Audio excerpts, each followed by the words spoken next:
चीजों पर फोकस करेंगे बेटा, एनसीईआरटी के जो पॉइंट्स हैं उन पर भी, और अपार्ट फ्रॉम एनसीईआरटी जो भी पीएमटी वगैरह में आते हैं वहां पर।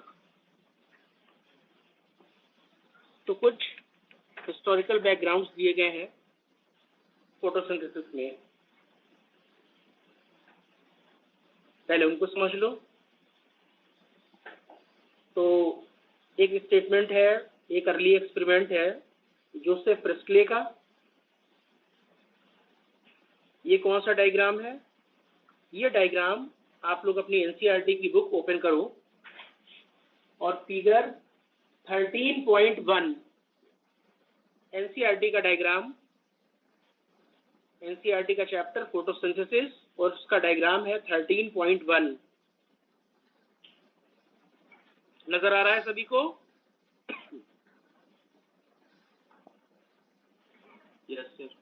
हाँ, एनसीईआरटी लेके बैठा करो। तो उस डायग्राम में जो है वो क्या चीज दिखाई गई है उसको जरा ध्यान से देखो। पहले सेटअप में उन्होंने बेल जार के अंदर एक माउस और एक कैंडल को रखा। कैंडल को जलाया हुआ था उन्होंने और माउस भी जलता था, लेकिन कुछ देर के बाद में उस सेटअप के अंदर जो माउस और कैंडल थी, कैंडल भी बुझ गई और माउस भी तो फेंट हो गया। ठीक है, मतलब अल्टीमेटली मर गया या जैसा भी आप कहें।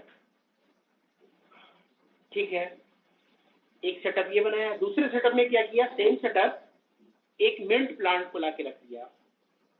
प्लांट कोई भी हो सकता था, नाम था उस टाइम क्या रखा था तो मिंट प्लांट हो गया। प्लांट को जब लाके रखा तो देखा कि कैंडल जो थी वो भी जलती रही, चूहा भी जिंदा रहा और प्लांट भी ग्रो करता रहा।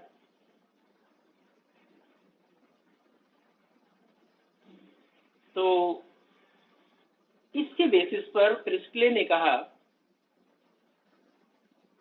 Essential role of air, plant में भी और माउस में भी। हुआ क्या? हुआ ये था कि कैंडल जलती रही और चूहा जिंदा रहा। प्लांट ने फोटोसिंथेसिस करी और हम जानते हैं कि फोटोसिंथेसिस में क्या रिलीज होती है? ऑक्सीजन। अब हमें मालूम है ऑक्सीजन, पहले नाम नहीं था ऑक्सीजन, एयर। प्लांट ने कोई एयर रिलीज करी, कोई गैस रिलीज करी। वो गैस किसने ली? माउस ने। और वो गैस यूज हुई बर्निंग ऑफ देन कैंडल भी बर्न हो रही थी और माउस से कुछ एयर निकल रही थी, आज की डेट में उसको कह सकते हैं कार्बन डाइऑक्साइड। उसको किसने ले लिया? प्लांट ने, और उसको यूटिलाइज करके फोटोसिंथेसिस कर ली। तो ये सेटअप चलता रहा। बाद में 4 साल के बाद में जोसेफ प्रिस्टले केमिस्ट्री के साइंटिस्ट थे दरअसल, और बाद में उसी एयर को जो प्लांट से रिलीज हुई थी उसका नाम क्या रख दिया? तो फिर ये discovery of oxygen. Same setup जो जोसेफ प्रिस्टले का था, उस सेम सेटअप को जैन इंजनहाउस ने फिर एक और किया एक्सपेरिमेंट। अब उस सेटअप को इन्होंने रख दिया डार्क में, अंधेरे में रख दिया। डार्क में देखा, चूहा भी मर गया, प्लांट भी सूख गया, कैंडल भी बुझ गई। तो भाई जब सेटअप को लाइट में रखा तो ऐसा कुछ नहीं हुआ। तो फिर जैन इंजनहाउस ने कहा कि ठीक है, जो भी चीजें चल रही थी, जो भी प्रोसेस चल रहे थे, लेकिन उस प्रोसेस के लिए जरूरी क्या हो गया? तो इन्होंने लाइट की बात की। तो जैन इंजनहाउस पर जो स्टेटमेंट आएगा वो लाइट का आएगा कि sunlight is essential to plant process.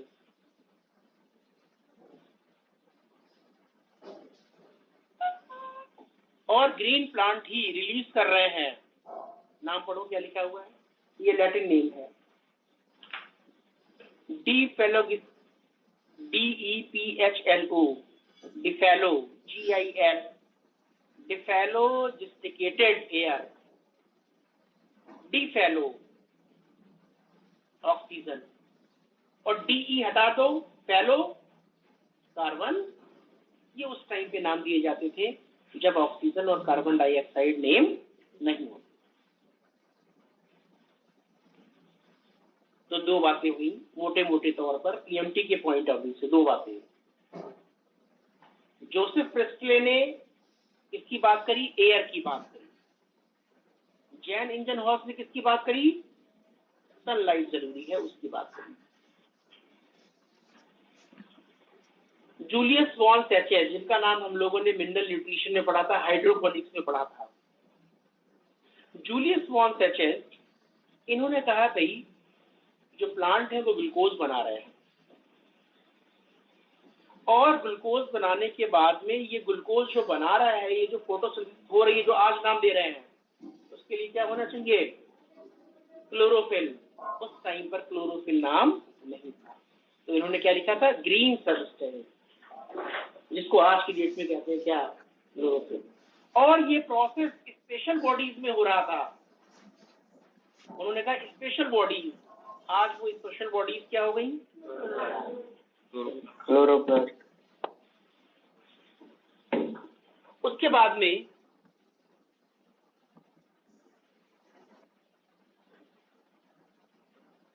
टी.डब्ल्यू. Angelman ने क्लेडोफोरा नाम आएगा पीएमटी में। कौन सी एल्गी यूज करी थी?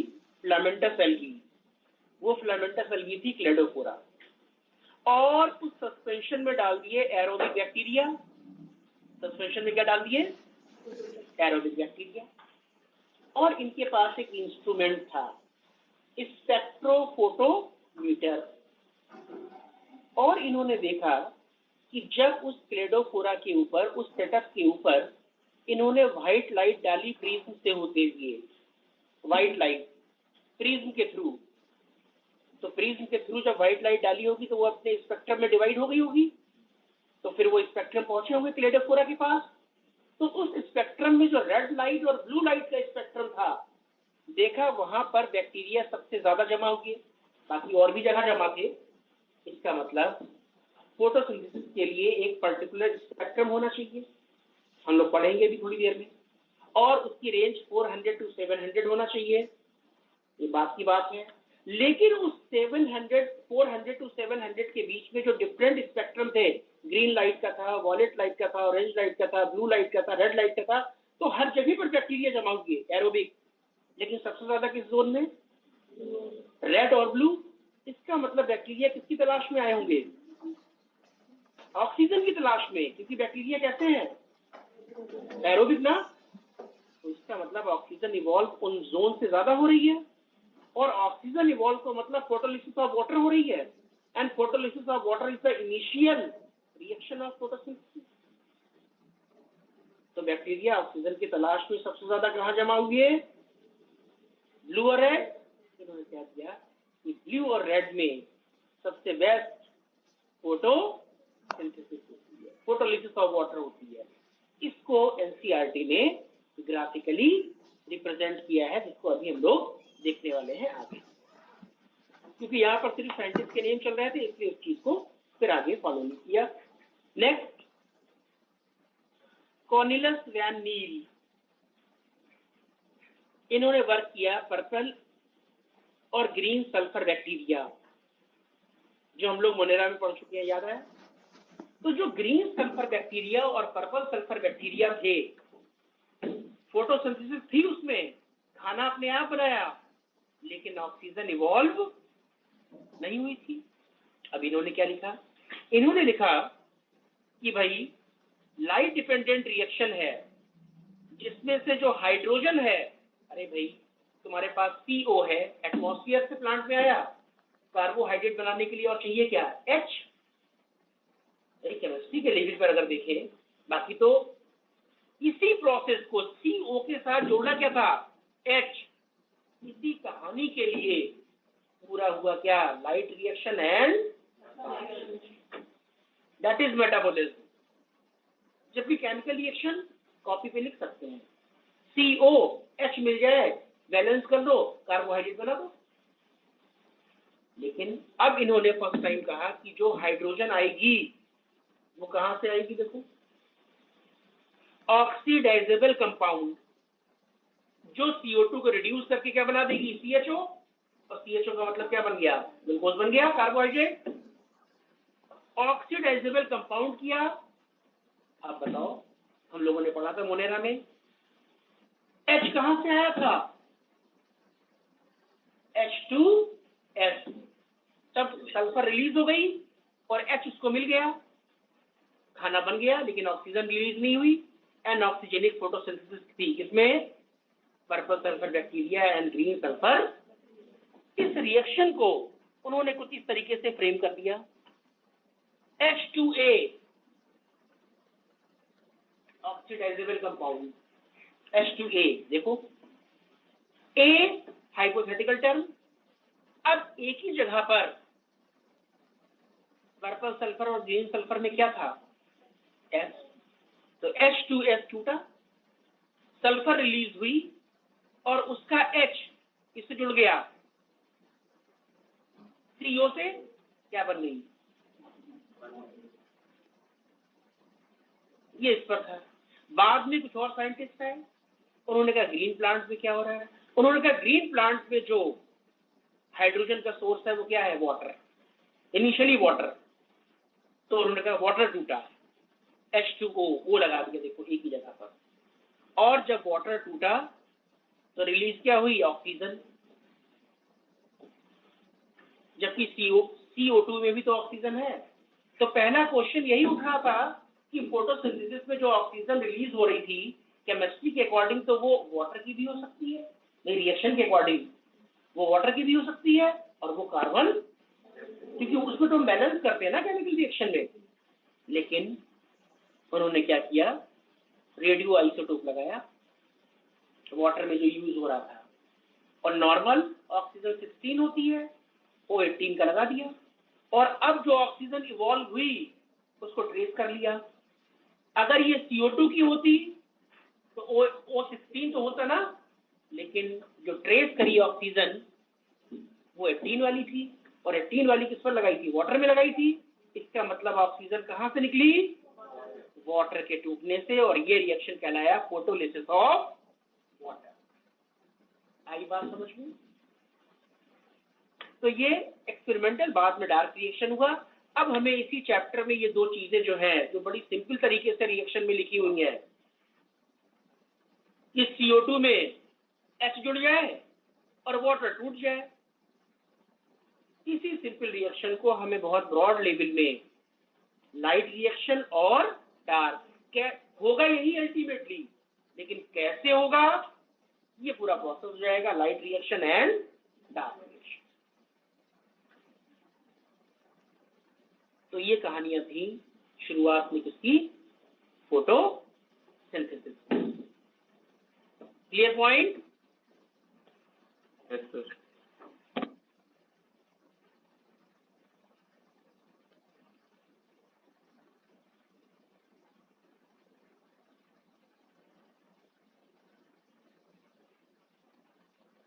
भाई अब आगे से जो है सभी लोग ध्यान दो कि अभी है टाइम बहुत ज्यादा, तो मुझे लग रहा है कि हम लोग थोड़ा सा जल्दी कर रहे हैं चीजों को। 11th खत्म होने वाली है और 12th में टाइम ही कितना लगता है, 1 2 3 महीने का मैक्सिमम। तो अब अगले टॉपिक से, अभी तो फोटोसिंथेसिस तो हो जाएगा, लेकिन अगले टॉपिक से हम लोग अपना पेन पेपर लेके बैठा करेंगे। अभी तक तो जैसे आपको नोट्स मिल रहे हैं ना, ठीक है, अच्छी बात है। मैंने इसलिए सोचा कि ये नोट्स आप फोटोकॉपी करा लेते हैं, मैं समझा देता हूँ, टाइमिंग बच जाती है।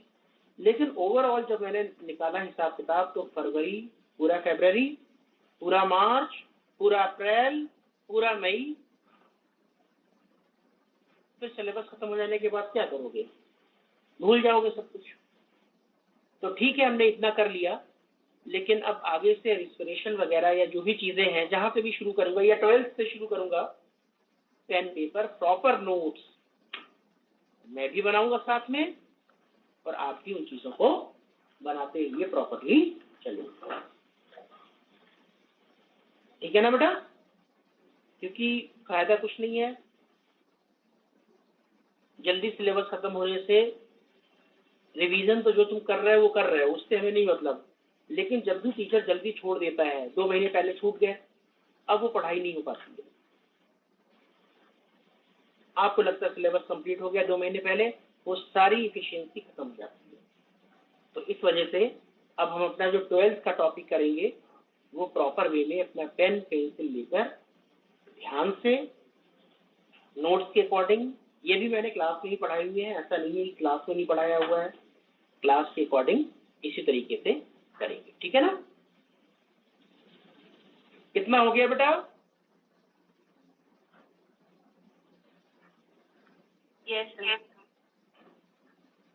डेजिट राइटर तो है, जो चीजें मैं लिख रहा हूँ वही मैं लिखता जाऊँ ऐसे करके, वही नोट्स बनते चले जाएंगे, लेकिन हाथ से लिखने में थोड़ा इफेक्ट अलग आता है। ठीक है?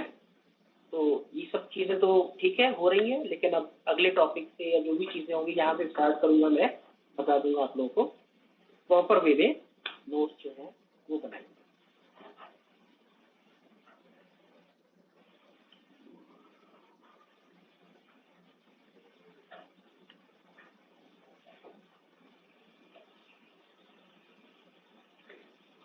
एटलीस्ट 3 चैप्टर तो हम लोग पढ़ेंगे ही पढ़ेंगे उस तरीके से।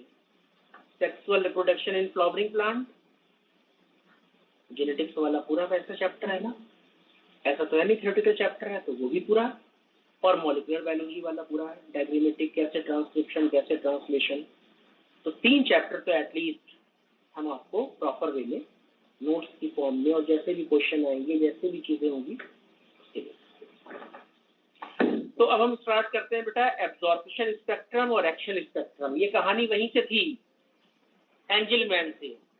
हेडिंग डाल ली है हम लोगों ने, कुछ बातें इसमें लिख ली है कि जो भी सनलाइट है, तो सनलाइट में तो अलग अलग स्पेक्ट्रम है बेटा, अलग अलग वेवलेंथ है।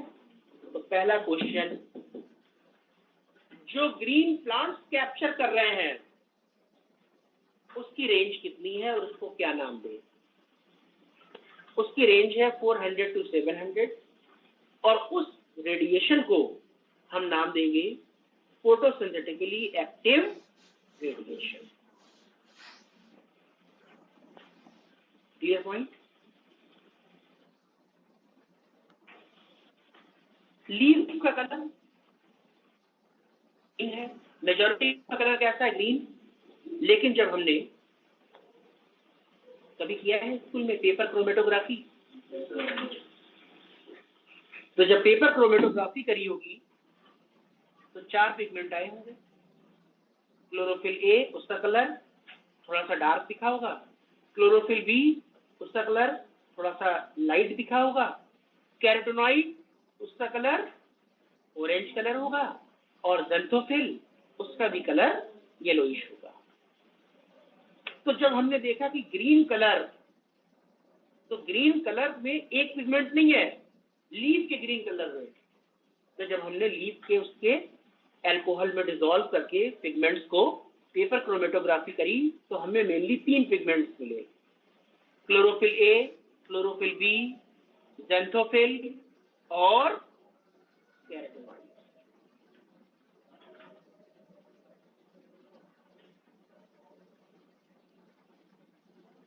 अब आप कहो कि सर वो होती है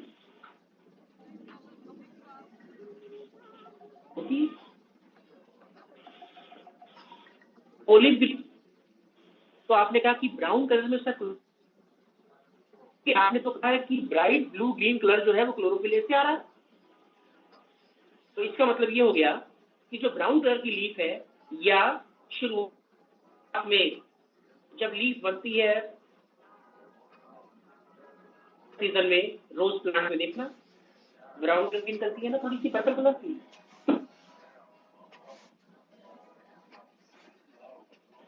बस शुरुआत में उसमें क्या है, कौन सा पिगमेंट ज्यादा है? ज़ैंथोफिल या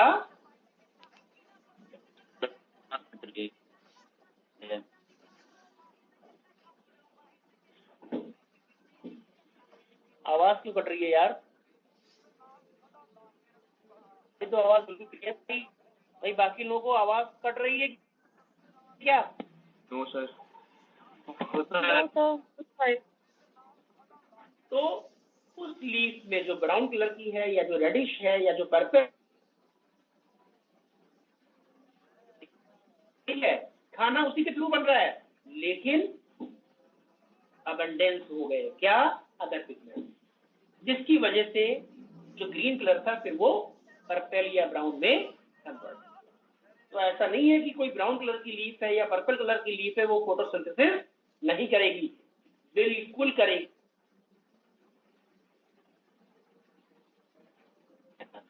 देखते हैं बहुत सी लीफ होती है जो पर्पल कलर की होती है, केवल और केवल क्लोरोफिल ए, बाकी सब एसेस, सारे एसेसरी पिगमेंट्स। अब इसी से हम पता करते हैं क्या कि जब एंजलमैन ने अपने ग्राफ को बनाया, एब्जॉर्प्शन स्पेक्ट्रम और एक्शन स्पेक्ट्रम। अब हमने एब्जॉर्प्शन स्पेक्ट्रम का मतलब क्या हुआ, बहुत आसान, देखो कौन सा पिगमेंट, सिंपल भाषा में, कौन सा पिगमेंट किस स्पेक्ट्रम को कितने पीक तक एब्जॉर्ब कर रहा है, खत्म। अब डिफरेंट पिगमेंट्स पड़े हुए हैं, chlorophyll A, chlorophyll B, xanthophyll, xanthophyll की भी पीक होती है, कैरोटीनॉइड की भी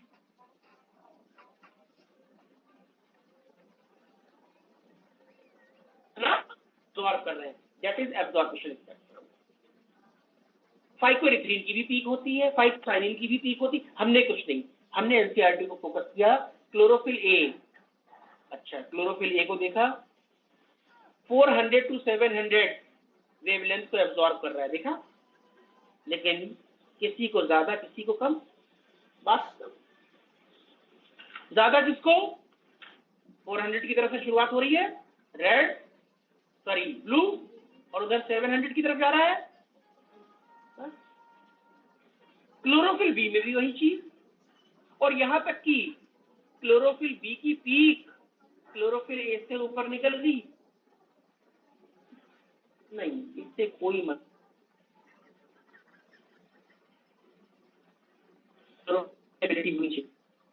पिगमेंट कोई हो सकता है, उसकी पीक जितनी भी हो सकती है।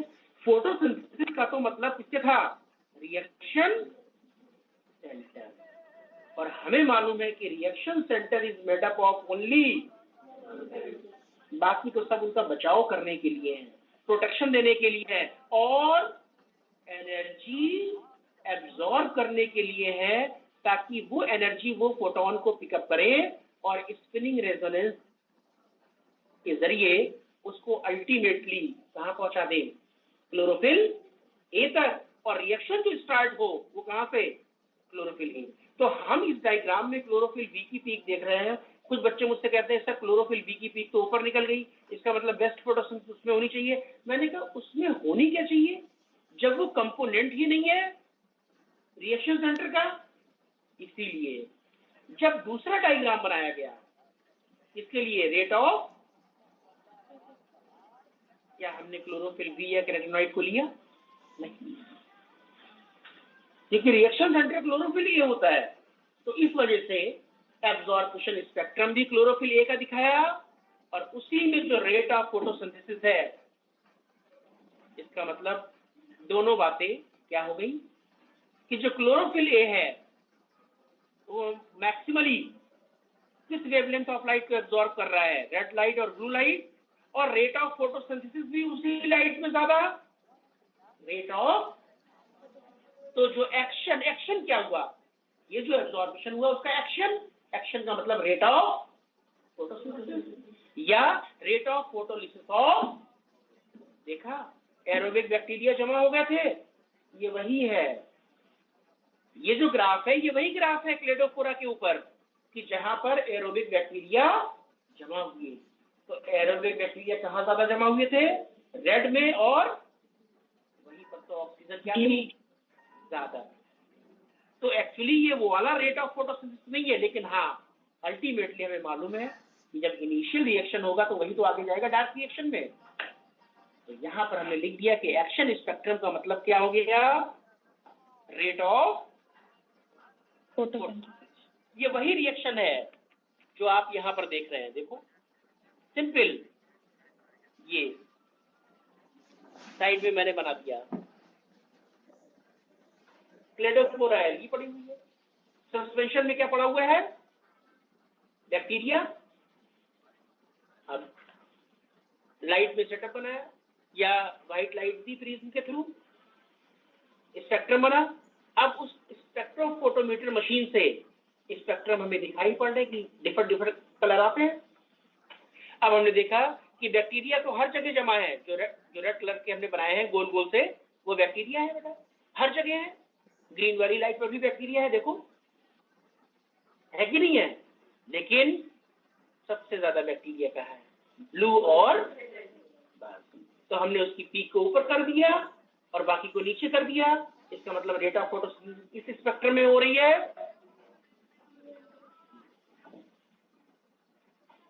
क्लियर पॉइंट हो गया।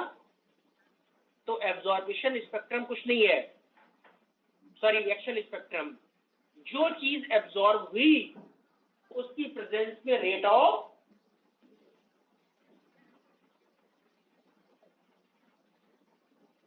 ऋतिक संजय पानी लाइयो आया ना पूछा जाएगा। फर्स्ट एक्शन स्पेक्ट्रम किसने दिया, एंजल में। कौन सी एल्गी थी,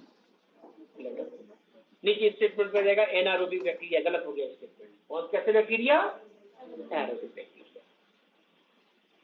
सिंपल क्वेश्चन, हमने बार बार पढ़ रहे हैं रेड और ब्लू बार बार पढ़ रहे हैं। क्वेश्चन आ गया बेस्ट फोटोसिंथेसिस, पहला ऑप्शन लगा red light and blue light, उसी को टिक कर दिया। नहीं बार बार यही तो पढ़ना है। लेकिन साथ में तीसरा ऑप्शन व्हाइट लाइट दे रखा है। अब बताओ बेटा, रेड लाइट का मतलब रेड बल्ब लगा दिया, नहीं रेड वेवलेंथ ऑफ लाइट। अगर इस ऑप्शन में होता option red wavelength of light, blue wavelength of light, green wavelength of light, orange wavelength of light, तब जाकर इसको सही करते रेड वेवलेंथ को। एक और चीज याद रखो, कि रेड और ब्लू दोनों हम दिख रहे हैं, लेकिन एनसीईआरटी में दोनों पीक जो है वो किस पर जा रही हैं, P680 और P700। दो फोटो सिस्टम है ना, तो P680 और 700 किसकी है, रेड की है। तो हम लिखेंगे best photosynthesis occurs in red wavelength of light. चार ऑप्शन आ गए, red wavelength, orange, green, blue. तो उसमें मोस्ट एप्रोप्रिएट आंसर क्या जाएगा, रेड वेवलेंथ ऑफ लाइट। लेकिन अगर क्वेश्चन ऐसे दिया हुआ है वेवलेंथ नहीं, red light, blue light, white light, green light, अक्सर यही पैटर्न आता है, बच्चे समझते हैं रेड लाइट और ब्लू लाइट, तो बात कर रहे हैं हम लोग बार बार। लेकिन हमें मालूम होना चाहिए कि व्हाइट लाइट जब आएगी तो उसके सारे स्पेक्ट्रम होंगे।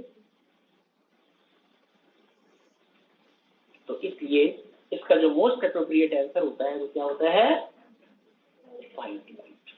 सन से व्हाइट लाइट आ रही है, सन से रेड लाइट नहीं आ रही। लेकिन अगर हमने प्लांट लगाया और रेड बल्ब लगा दिया और एक तरफ ब्लू बल्ब लगा दिया, नहीं, क्योंकि उस बल्ब में कोई डिफरेंशिएशन, रेड कलर की लेजर लाइट दे रहे हो, लाल कलर आता है कि नहीं आता है, वो देते रहो, होगी फोटोसिंथेसिस? नहीं होगी। क्यों नहीं होगी, क्योंकि जब उस लेजर लाइट को तुम प्रिज्म के थ्रू निकालोगे,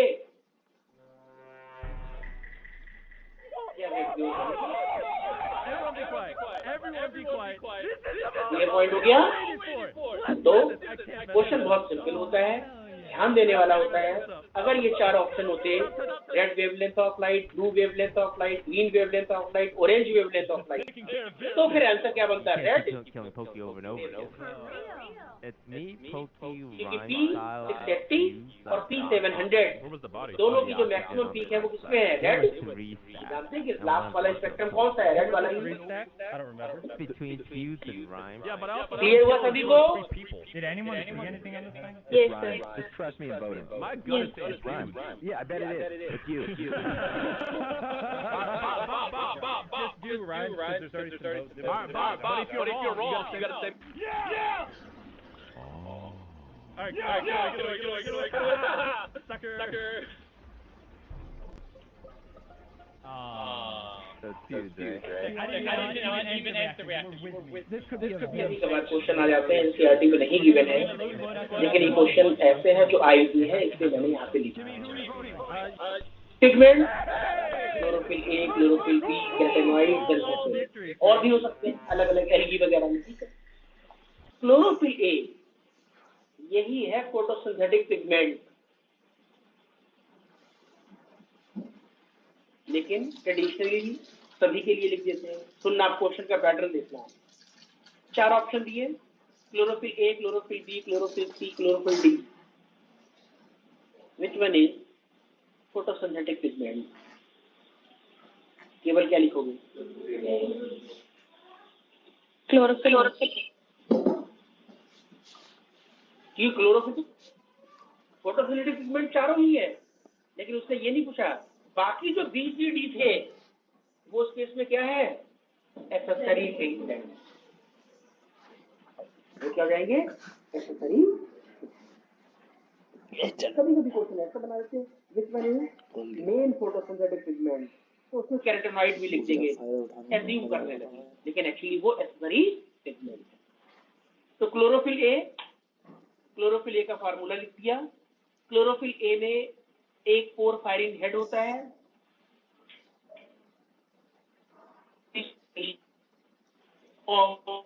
और ये लाइक डेट पोल लाइक,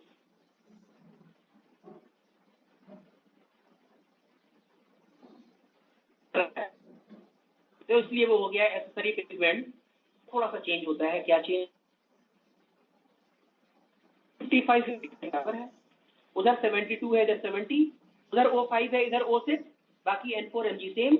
इसका मतलब उधर 2 हाइड्रोजन का डिफरेंस और इधर 1 ऑक्सीजन का।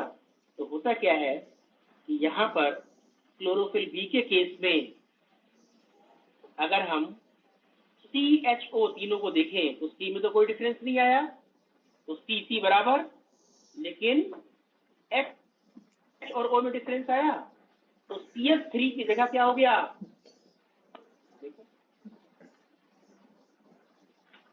जहां पर क्लोरोफिल ए में CH3 लगा हुआ था, क्लोरोफिल बी में वहां क्या लग गया?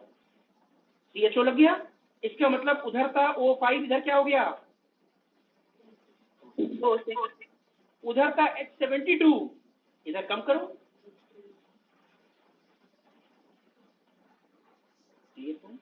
लेकिन ये फोटोसिंथेटिक पिगमेंट नहीं है। Antenna molecule, light harvesting complex, not reaction centre. अब क्या हुआ? अब क्लोरोफिल ए और क्लोरोफिल बी जो है वो मेनली डिसॉल्व किसमें हो जाता है? पीएमटी के पुराने क्वेश्चन में जो 5 साल पहले आते थे, बुक में दिए होते थे, अब तुम लोग पढ़ते नहीं हो इस टाइप की चीजें, नहीं दिया हुआ है। क्लोरोफिल ए, क्लोरोफिल बी, ठीक है, ग्रीन लीफ को कट करो, छोटे छोटे पीसेस करो, अल्कोहल में डाल दो,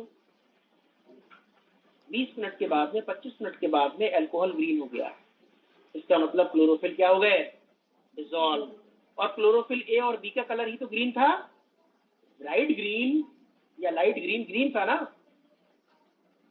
इसका मतलब क्लोरोफिल ए और B more soluble in hydrocarbons like ether, alcohol and petroleum. Carotenoid भी तो होता है भाई, लीफ को जब तुमने कट करके डाला तो कैरोटीनॉइड भी था, क्या कभी अल्कोहल रेड होता है? नहीं होता। इसका मतलब कैरोटीनॉइड नहीं है। अब कैरोटीनॉइड जो होते हैं, alpha carotene, beta carotene,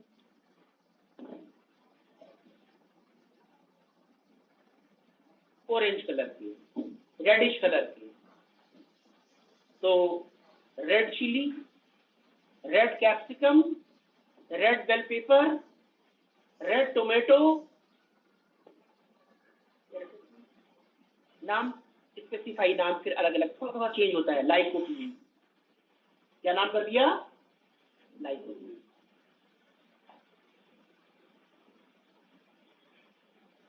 plant में कभी विटामिन ए नहीं बनता है, नेवर। कोई भी प्लांट विटामिन ए का सोर्स नहीं हो सकता, लेकिन हम लोग पढ़ते थे 9th 10th, carrot is the rich source of vitamin A. नहीं, कैरेट में विटामिन ए नहीं है। Carrot is the rich source of carotene, तभी तो उसका नाम पड़ा कैरेट। कैरेट नाम कहां से आया? कैरोटीन। तो carrot is the rich source of beta carotene.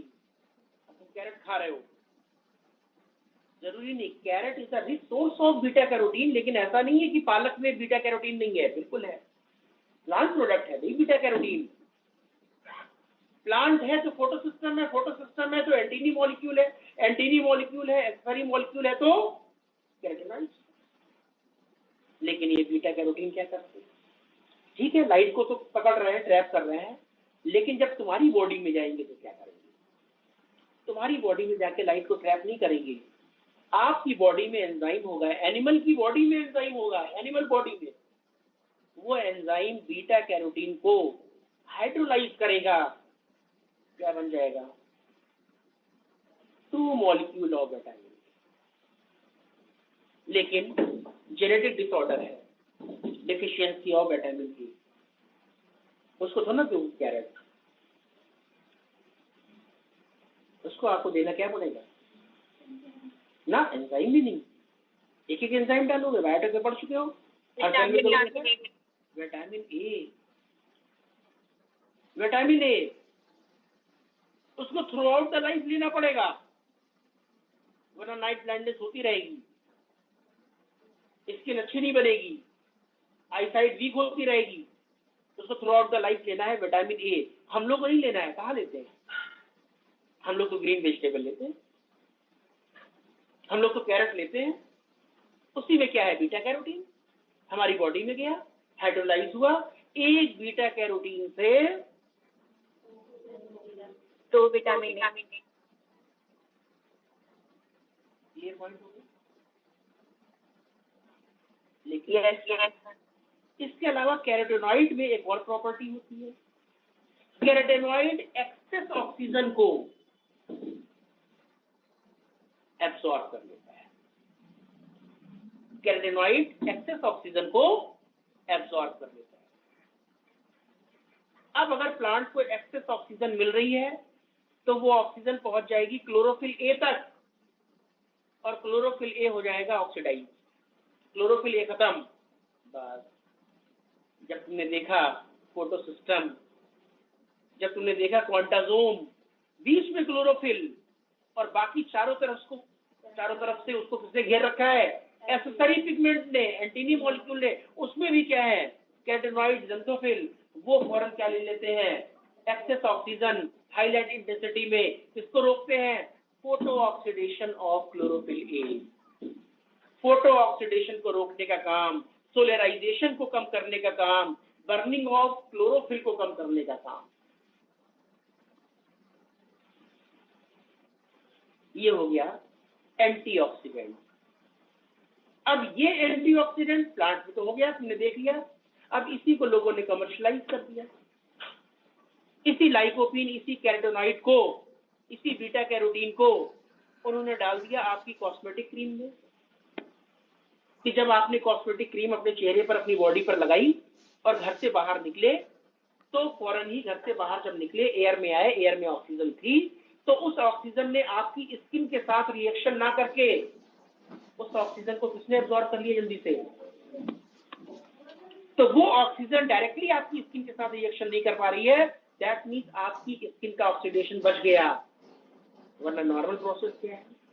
हम लोग घरों से बाहर निकलते हैं और बुढ़ापे में जाते जाते, या कुछ लोगों में 30 साल में या 40 साल में रिंकलिंग आनी शुरू हो जाती है। दैट मीन्स क्या चल रहा है? Oxidation of skin, oxidation of skin.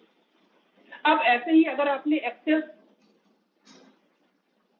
आप कैप्सिकम लेते हैं येलो कलर वाली, ग्रीन में भी है लेकिन येलो में ज्यादा है, रेड वाली कैप्सिकम बेल पेपर उसमें ज्यादा है, आप खा रहे हैं, कैरेट आप खा रहे हैं, इसका मतलब used as a anti oxidant.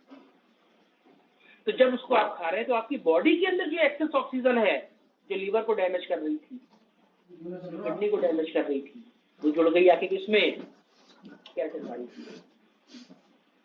Used as a antioxidant. जबकि प्लांट क्या कर रहा है, क्लोरोफिल को फायदा पहुंचा रहा है, वहां पर भी used as a antioxidant. ये काम है कैरोटीनॉइड का। बाकी ज़ैंथोफिल भी येलो कलर के लिए। Carotenoid act as shield pigment that protect chlorophyll A from photo oxidation। पूरा एक साथ लिख लो, कंफ्यूजन हो रहा है। A from chlorophyll A, they absorb excess oxygen, that means carotenoid act as antioxidant। Carotenoid किसमें सॉल्युबल होंगे, ऑप्शन दे रहा हूं, water, alcohol, fatty acid.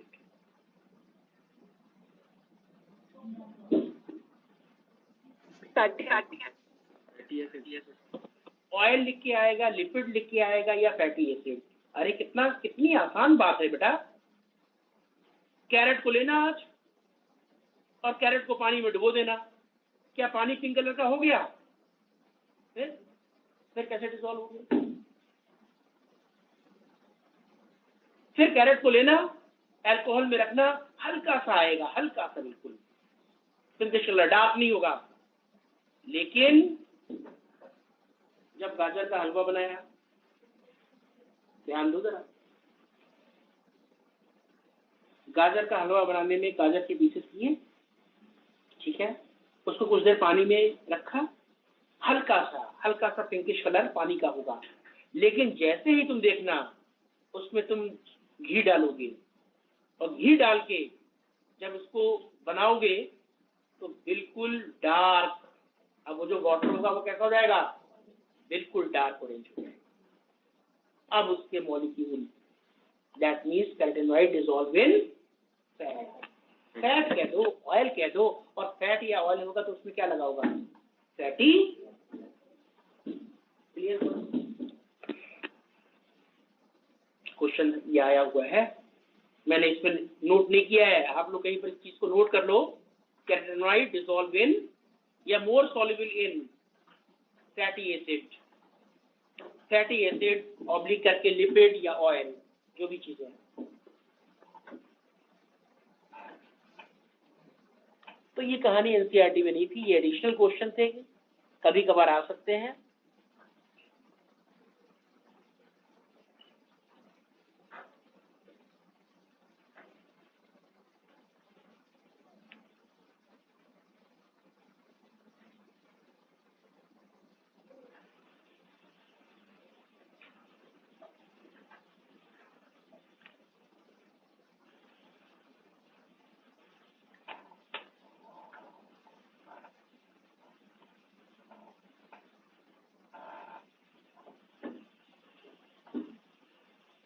Overall summary देखो, अभी समरी है, इसी को पढ़ना है। क्या? Photosynthesis, main site chloroplast, light reaction और dark reaction. Light reaction grana में, light reaction grana, thylakoid grana, लेकिन किसकी ग्रेना में? फ्रेड चैनल पे नहीं, क्योंकि ग्रेना में दोनों फोटो सिस्टम होंगे, फोटो सिस्टम 1 और 2। जबकि क्या पढ़ा था हम लोगों ने, जो फ्रेड चैनल दोनों ग्रेना को जोड़ने वाली जो लेवलिंग होती है, उसमें सिर्फ फोटो सिस्टम 1 होता है। और फोटो सिस्टम 1 अगर होगा तो केवल साइक्लिक होगा, और साइक्लिक में NADPH नहीं बनता है। और CO2 को रिड्यूस करने के लिए क्या होना चाहिए? NADPH होना चाहिए। तो इसलिए फ्रेड चैनल पे नहीं है, ATP बनेगी, फोटोसिंथेसिस वाला लाइट रिएक्शन वो मेनली नहीं होगा। अच्छा, क्या हुआ ग्रेना पर? एक्टिवेशन ऑफ क्लोरोफिल देखेंगे अभी। फोटोलिसिस ऑफ वाटर देखेंगे अभी, रिलीज ऑफ ऑक्सीजन ये भी देखेंगे, synthesis of ATP, synthesis of NADPH ये भी देखेंगे। एटीपी और एनएडीपीएच की सिंथेसिस लाइट रिएक्शन में, लेकिन ध्यान दूसरा, ATP and NADPH are the product of light reaction। बहुत ध्यान से सुनना मेरी बात को। ATP and NADPH are the product of light reaction but synthesized in stroma. Grana में सिंथेसाइज क्यों होंगे? या ग्रेना तो मेम्ब्रेनस सिस्टम है यार, ग्रेना तो थैलेकॉइड मेम्ब्रेन का बना हुआ सिस्टम है। कोई चीज मेम्ब्रेन पे कैसे सिंथेसाइज हो सकती है? उस मेम्ब्रेन के चारों तरफ क्या है? स्ट्रोमा। तो एडीपी कहाँ पड़ा था? स्ट्रोमा में। एनएडीपी कहाँ पड़ा था? स्ट्रोमा में। तो एटीपी और एनएडीपीएच भी कहाँ बनेगा? स्ट्रोमा। बहुत अच्छा क्वेश्चन है बेटा ये। क्वेश्चन आ गया, एटीपी एंड एनएडीपी सिंथेसाइज इन, दिया हुआ है क्या? ग्रेना। दिमाग में क्या चल रहा है? ग्रेना के तो लाइट रिएक्शन के प्रोडक्ट है, तो ग्रेना में होना चाहिए? नहीं। ATP and NADPH are the product of light reaction but synthesized in, ठीक है? और जब ये ATP और NADPH स्ट्रोमा में बन गए, उन्हीं को यूटिलाइज किया as a assimilatory power, as a reducing power, और कार्बन डाइऑक्साइड को रिड्यूस कर दिया, फिक्स कर दिया किसमें? फिर से बता दो, समझ नहीं। अभी समझने के लिए आगे है। इसमें क्या चीज नहीं समझ में आई तुम्हें बेटा? क्या सर वही एटीपी एनएडीपीएच है। एटीपी क्या थैलेकॉइड मेम्ब्रेन पे बनता है? यार दुनिया में कोई चीज मेम्ब्रेन पे बन सकती है? मेम्ब्रेन पे कंपोनेंट होता है, लेकिन जो इलेक्ट्रॉन फ्लो, हाइड्रोजन फ्लो ये चल रहा था, ये कहाँ चल रहा था? ये तो मेम्ब्रेन और ल्यूमेन के अंदर चल रहा था ना। और उन सबके प्रोसेस दैट मींस ग्रेना में चल रहा था।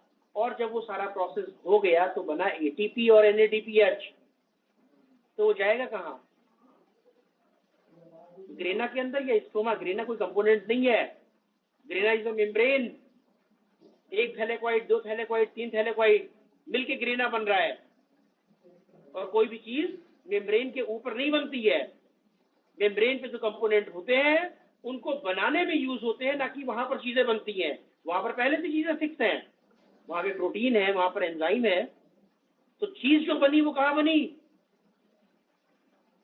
एटीपी और एनएडीपीएच स्ट्रोमा में, लेकिन किसके थ्रू बनी? Light reaction. और लाइट रिएक्शन कहाँ हुआ था? ग्रेना में। अब इस चीज को ही तो आगे पढ़ना है हमें।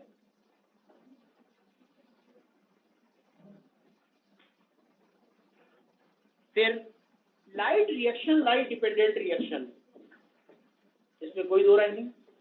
लेकिन dark reaction, light independent reaction अगर लिख के आ जाए, गलत। क्वेश्चन आया हुआ है पीएमसी में कि स्ट्रोमा में लाइट इंडिपेंडेंट रिएक्शन होता है, स्ट्रोमा में लाइट नहीं। इसमें ऑप्शन था लाइट इंडिपेंडेंट रिएक्शन और फिर था राइबोसोम। बच्चे कंफ्यूज, राइबोसोम किसी ने किया ही नहीं। फोटोसिंथेसिस का क्वेश्चन पूछा जा रहा था, लेकिन जो बात थी वो बिल्कुल सही थी। स्ट्रोमा में क्या होता है? क्लोरोप्लास्ट की स्ट्रोमा में राइबोसोम की तो होता है 70S, वही आंसर था। लेकिन मोस्टली बच्चों ने क्या कर दिया, स्ट्रोमा में क्या चल रहा है? लाइट नहीं, कोई रिएक्शन लाइट इंडिपेंडेंट नहीं है। वही लाइन लिखी हुई है, light reaction is depend on light, तो light reaction is light dependent. Dark reactions are not directly light driven but are dependent on the product of, हम ये नहीं कह सकते dark reaction is light independent, ऐसा कभी नहीं होता, नेवर। वो तो नाम दे दिया डार्क रिएक्शन, इसका मतलब ये थोड़ा ना डार्क रिएक्शन रात में होता है। रात में भी चल रहा है, लाइट रिएक्शन हो गया, सारी चीजें बन गई, बनने के बाद जो CO2 जो है वो फिक्स हो रही है। अब उसके लिए जरूरी नहीं है दिन हो या डार्क वो तो स्ट्रोमा में हो रहा है यार, वो तो just like a chemical reaction हो रहा है। लेकिन हाँ, light dependent is the light, sorry light reaction is light dependent, तो लाइट का अपोजिट क्या रख दिया गया, डार्क। लेकिन डार्क से हमें ये नहीं सोचना है कि ये जो कहानी होती है CO2 से कार्बोहाइड्रेट, वो रात में होती है, नेवर, वो दिन में भी होगी और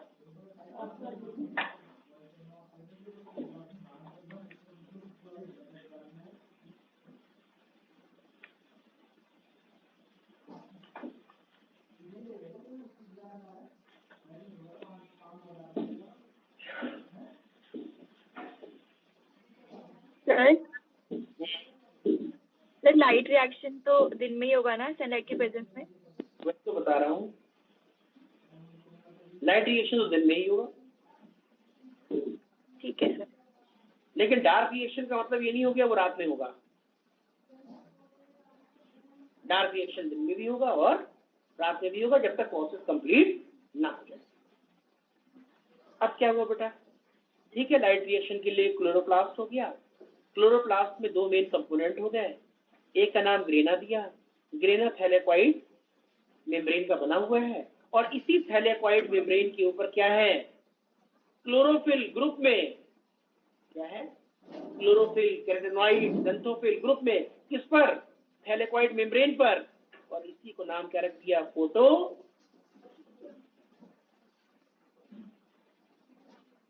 अब फोटो सिस्टम क्या है, एक बना दिया, क्या दिख रहा है, एक क्लोरोफिल ए मॉलिक्यूल। एनसीईआरटी लिखती है कि एंटीनी मॉलिक्यूल में सारे के सारे पिगमेंट्स हैं एक्सेप्ट दो क्वेश्चन, ध्यान से। पहला क्वेश्चन कि ये जो पिगमेंट्स हैं इसमें क्लोरोफिल ए है, क्लोरोफिल ए केवल रिएक्शन सेंटर का काम करेगा, बाकी इनके चारों तरफ जो भी मॉलिक्यूल लगे हैं, कोई भी होता है, chlorophyll C, chlorophyll D, xanthophyll, carotenoid, they are accessory pigment. Clear? उस एक्सेसरी पिगमेंट को यहाँ पे नाम दिया गया क्या, पिगमेंट मॉलिक्यूल या एंटीनी मॉलिक्यूल। क्यों? एंटीना का मतलब होता है वो सिग्नल को रिसीव करना, सिग्नल को रिसीव करने का मतलब ये किसको रिसीव करेंगे, फोटोन को, ये फोटोन को रिसीव करेंगे, ये लाइट एनर्जी को रिसीव करेंगे, और लाइट एनर्जी को रेजोनेंस के जरिए, स्प्रिंग रेजोनेंस जिसमें टॉपिक होता है, उसके थ्रू ये एनर्जी, ये फोटोन इसमें डाल देंगे क्लोरोफिल ए में। That is the activation of chlorophyll A. क्या हुआ, एक्टिवेशन ऑफ क्लोरोफिल। अब क्वेश्चन कि ये जो पिगमेंट्स आपस में जुड़े हुए हैं, क्या लिपिड से जुड़े हैं या प्रोटीन से? ध्यान रखना, ग्रुप बना हुआ है ना, तो ग्रुप बनने का मतलब आपस से जुड़े होंगे, प्रोटीन बाउंड। अब जो एक हमने स्ट्रक्चर बनाया है, वैसे देखे गए दो, थैलेक्वाइड मेम्ब्रेन पे वैसे सिस्टम कितने देखे गए, दो। एक का नाम रखा गया फोटो सिस्टम या 1, एक का नाम रखा गया फोटो सिस्टम 2। क्यों दो? क्योंकि दोनों में क्लोरोफिल ए की जो मैक्सिमा थी, एब्जॉर्प्शन मैक्सिमा, वो थोड़ी वेरी कर रही थी। एक की एब्जॉर्प्शन मैक्सिमा 700, हमने नाम दे दिया उस क्लोरोफिल ए मॉलिक्यूल को P700। पूछा गया reaction centre of photo system 1 P700। फिर एक जो फोटो सिस्टम बना था उसकी मैक्सिमा कितनी थी, 680। फोटो सिस्टम सेकेंड, उसके रिएक्शन सेंटर का नाम रख दिया P680। बाकी दोनों में light harvesting, light harvesting bracket में क्या लिख दिया, एंटीनी। वही चीज एनसीईआरटी ने लिखी कि पूरे सिस्टम में सारे एंटीनी मॉलिक्यूल्स होते हैं, सब आपस में जुड़े होते हैं, except one molecule of chlorophyll A, जिसको हम नाम देते हैं रिएक्शन। बात क्लियर हो गई diagram?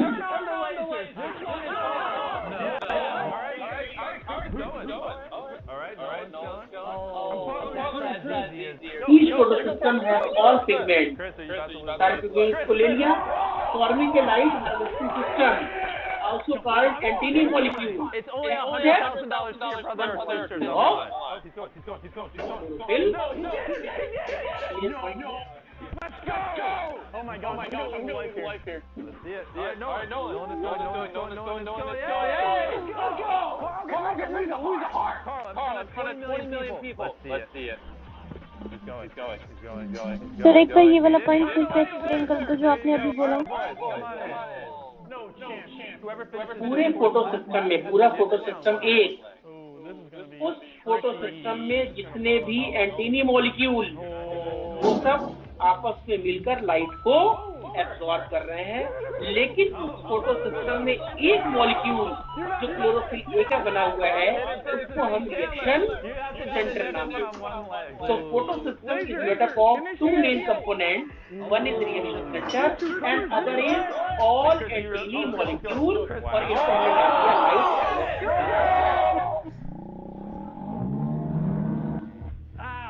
Go through the door to the next one. Clear point? Chris is down a heart. Taylor, you have to do it on one leg. He's struggling to Yes, get it on his own. अब जरा अपनी नई वाली NCERT निकालो, NCERT का diagram निकालो, जहाँ पर तुम केमी ऑस्मोटिक थ्योरी देख रहे हो. अभी लाइट रिएक्शन जो पीछे दिया हुआ है उसको नहीं पढ़ना है, तुम अपना नया वाला डायग्राम निकालो. You were filming stuff. No one has been able to do it so far. Well, Nolan, complete the impossible.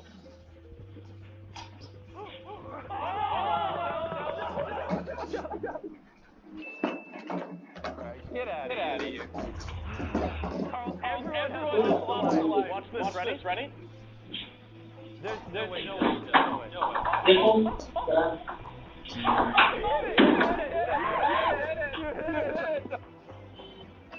I'm sorry, but even if you are actually dead. And all four boys lost the life on this board.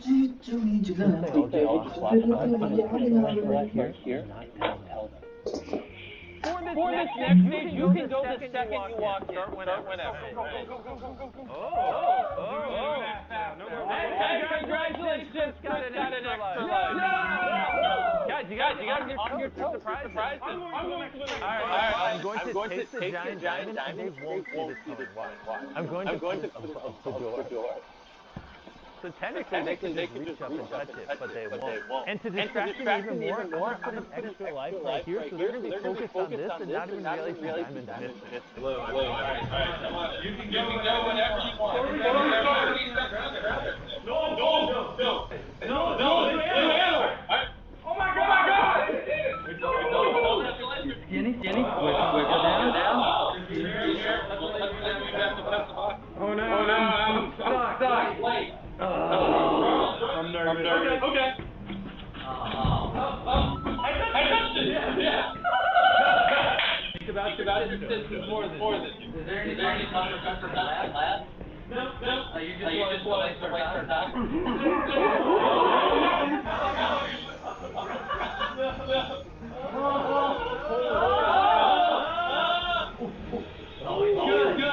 Good. Check it out. You guys have to jump on this. Jump on this. Through this onto the pad. Okay, so we're all losing life. Wait, Chris, are you running? Going.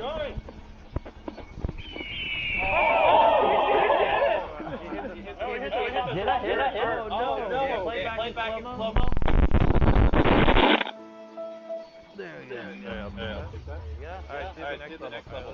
Taylor, boom. Oh! He touched it. You got to get the top one. Taylor, go ahead. Take a hard off. Nolan, let's see you do it. Yeah. Boom. Pow! Did he didn't hit one. I think he got it. He did hit one. Congratulations. Let's go. Let's see if Carl's an athletic freak of nature. I love both parts equally, and I'm not going to lose either. Let's do this. Oh, did it? Did it? Yeah.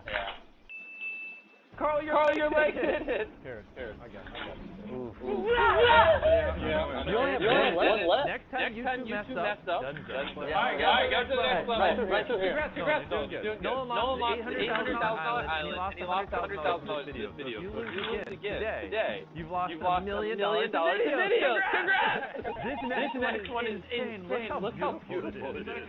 Pretty nice. One of you might literally lose right now. And don't forget who you're playing. I found a heart. And go. Oh, hey, wait. Alright. Yeah, you're quick. I hit a heart over there. No.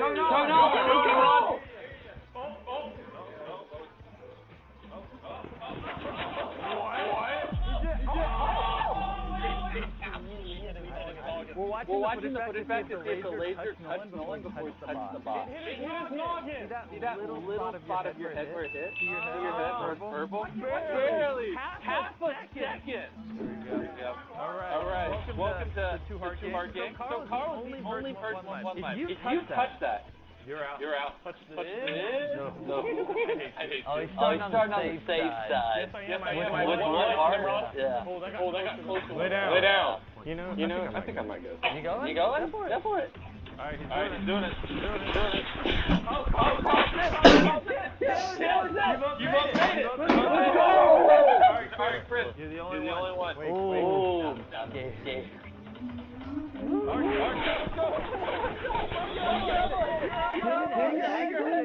let's go. Yeah, it does. Oh, wait, it's way tall. Yeah, that's what they were waiting for. Well, that's how my heart is right now, and I'm sure that's how my brother's heart is. For this next one, I have Laser Beam himself on the line because you know, we're using lasers. Ironic. Is there anything you want to say? 20 million people are watching. Do I get money here appearing video? No. All right. So, boys, come on in. For this next one, guys, I let Laser pick it out. He said he wanted it hard. Turn on the lasers. Kyle. I'm also going to let Landon decide which two of you are handcuffed together for this next stage. Thank you, Laser Beam, for coming. Nolan, he just did it. He did it.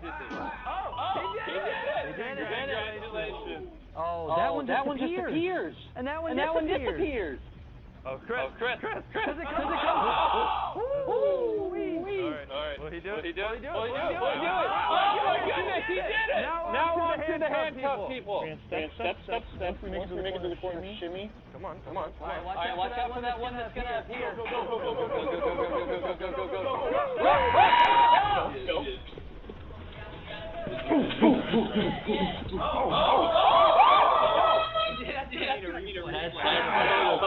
Somebody touched it with that. But yeah, we killed it.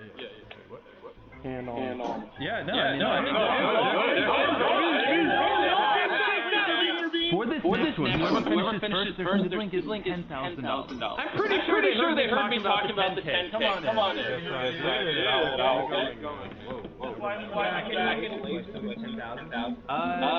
Yeah. Wait. All right. Well, you won the 10 grand. There we go. You didn't even let me explain the level. The lights actually flicker. All right, go ahead and see what they're supposed to start flickering them. What? Yeah. See? You waited literally seconds.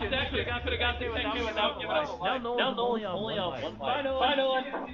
Nolan, Chris, and Cole all have one life. You're the only one with two. Yep, I'm beating everyone. He's doing it! Did I touch it? Oh, he did? Yeah. Oh. But you sprinted just a heart. Dude, there's no chance you guys are going to be able to make that. Wait a minute. Chris, this was your last life. You're out of life. I've been losing so much recently. Now only three people remain. He did it.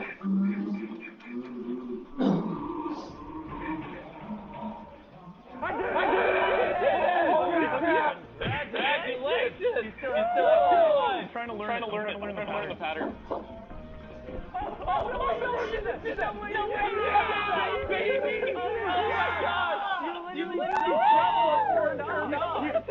Oh my God, Haley, you should have saw that. what just happened? Oh my God! This is Chandler's sister, Nolan's sister, and Carl's brother. We're gonna let them watch in the corner. It's gonna be me. I don't know about that. Come into what might be the last stage of the competition. We have a balance beam here. You must cross without falling like I just did. How do I? Carl and Nolan, your sister and brothers are on iPads. Hi, Sean. All right, here we go. All right. Whoa! Taylor has two lives. He can afford to fail. This is good. You can play dead as long as you want, but I still gotta rip a heart off. Alright, Cassidy, he only has one heart left. So if Carl and Nolan live here, though, Cassidy, you win. Nolan, all you gotta do is balance away 100 grand for your sister. Blaster boy. Oh no. Oh. He did it!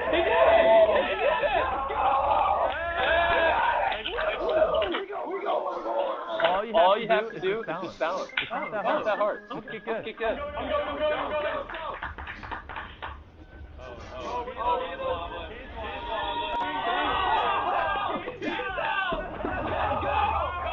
I just need to make sure it's Yeah, just take it. Alright, bye. Goodbye.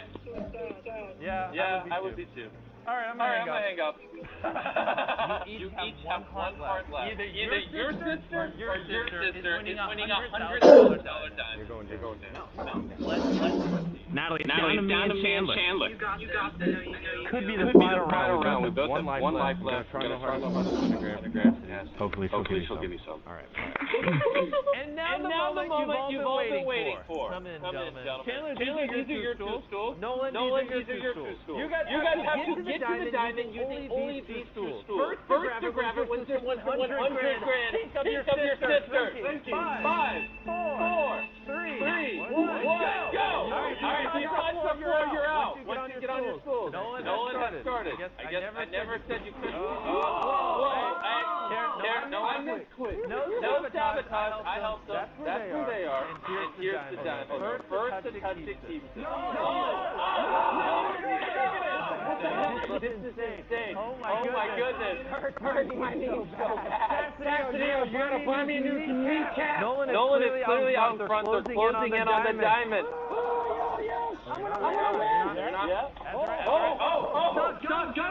Taylor, you gotta go fast! Taylor,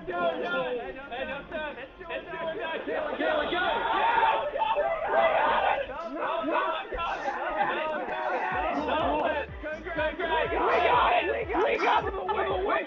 Times in a row, you diamond is in my pocket. Legit, this is $100,000 diamond. Here, listen. I'm gonna put the real $99,000 diamond in here, and we are gonna ship it to his sister. You just won $110,000. What is going through your mind?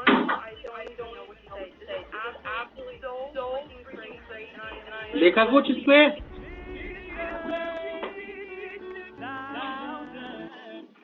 भाई हमें दो चीजें बनाना है जो CO2 को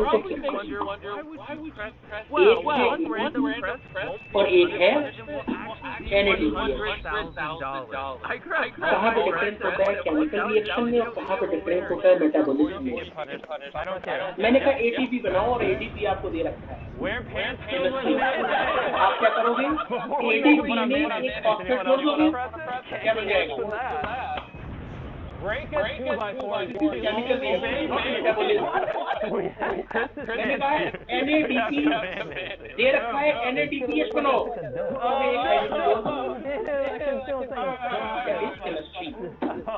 not हमारी body के अंदर या प्लांट की बॉडी के अंदर कोई भी चीज जुड़ेगी या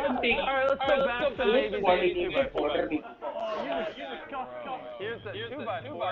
कितना आसान CO2 है और बनाना क्या है कार्बोहाइड्रेट क्या जोड़ दो केमिकल मेटाबॉलिज्म में वही X जोड़ने के लिए पूरी कहानी हो रही है रिएक्शन ये होती है मेटाबॉलिज्म। ये हुआ physiochemical reaction that is light reaction.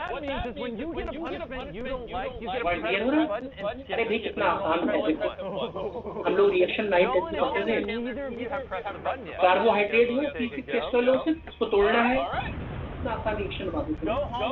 C6H12O6 उसको तोड़ दिया, क्या रिलीज हो गया? वाटर एंड कार्बन हो गया।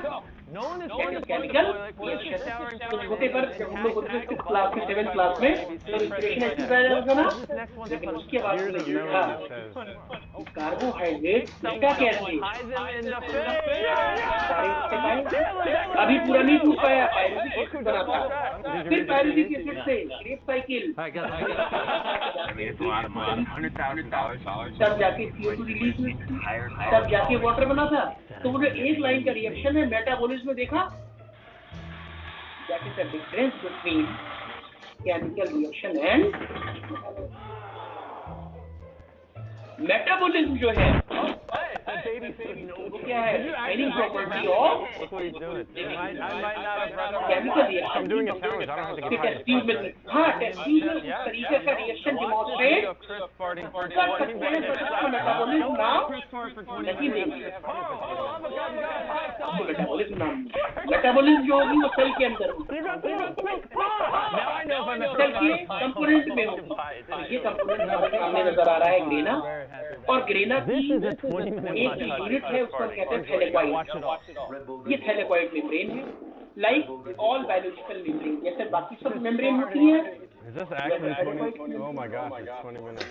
Give me that. Maybe we'll have better if we press it.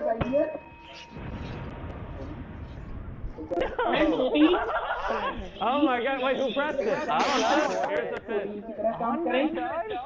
One, integral protein की तरह काम करें, सब कंपोनेंट लगा। लेकिन जो थैलेकॉइड मेम्ब्रेन थी उस पर बाकी और प्रोटीन के साथ साथ और वो दो कंपोनेंट क्या है? Photo photo 69. इसलिए हमने कहा क्लोरोप्लास्ट कंडीशन होती है। बाकी और जगह पे मेम्ब्रेन है लेकिन क्या नहीं है, फोटोसिस्टम नहीं है, प्रोटीन वगैरह है। अब इसमें फोटोसिस्टम 2, फोटोसिस्टम 1, साथ में प्रोटीन। प्रोटीन के नेम है प्लास्टोकिनोन, प्रोटीन का नाम है साइटोक्रोम B6, प्रोटीन का नाम है प्लास्टोसाइनिन, प्रोटीन का नाम है पेरिडॉक्सिन, एंजाइम का नाम है एथेनार, पेरिडॉक्सिन NADP रिडक्टेज, ये एथेनार। ये सब कंपोनेंट किसके हैं?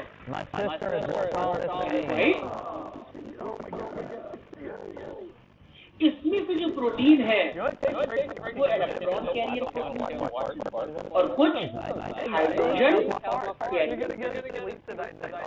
प्रोसेस देखो ध्यान से, क्वेश्चन देखो ध्यान से। अरे भाई ऑनलाइन वाले हैं सभी?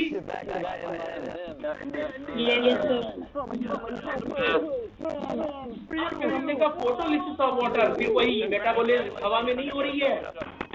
फोटोलिसिस ऑफ वाटर के लिए भी एंजाइम है, उस एंजाइम का नाम है OEC, ऑक्सीजन इवॉल्विंग कॉम्प्लेक्स, या Z एंजाइम। उस एंजाइम की प्रेजेंस में Cl और Mn उसके एक्टिवेटर हैं और उसने पानी को तोड़ा। फोटोलिसिस ऑफ वाटर पहला क्वेश्चन, ध्यान से डायग्राम से Photolysis of water system located towards inner side of thylakoid या outer side of thylakoid? inner side. अब पानी टूट गया एंजाइम की प्रेजेंस में। जब पानी टूटा तो ऑक्सीजन रिलीज हो गई होगी। यही रीजन है कि ऑक्सीजन रात में रिलीज नहीं होती है। कब रिलीज होती है? डे टाइम में, क्योंकि फोटोलिसिस ऑफ वाटर कब होती है? डे टाइम में। ठीक है, ऑक्सीजन रिलीज हो गई। ऑक्सीजन के साथ वाटर में हाइड्रोजन भी तो है, और हाइड्रोजन जो स्प्लिट हुआ वो प्रोटॉन और प्रोटॉन तो जमा होने लगे थैलेकॉइड ल्यूमेन में। प्रोटॉन कहाँ जमा हो गए?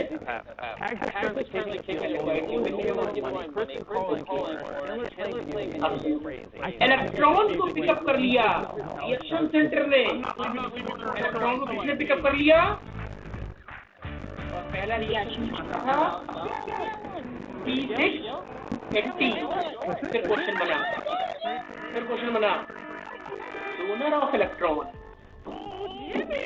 I take it. Oh, it smells. This one's the Donor of electron कौन है भाई?